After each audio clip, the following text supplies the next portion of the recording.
Kombinacija dobro osmišljenog scenskog nastupa i vizualnog gega garancija su za puno smijeha. Naš će sljedeći kandidat imitacijom pokušati nasmijati zahtjevan žiri, ali i publiku.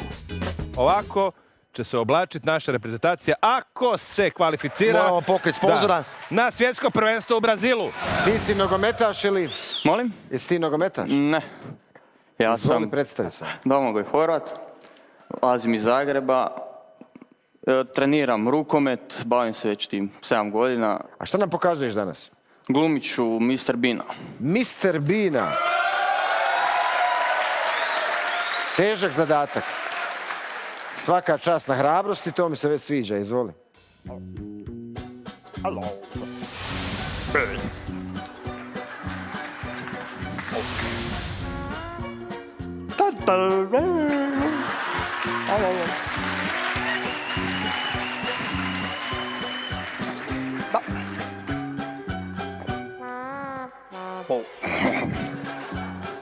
Waka waka.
Dobar si ti materijal, dobar. I dobar si imitator, radio si imitaciju imitacije, što je isto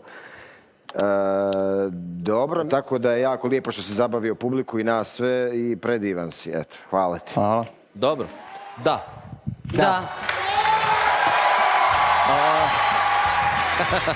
Super ga je skinuo, savršeno.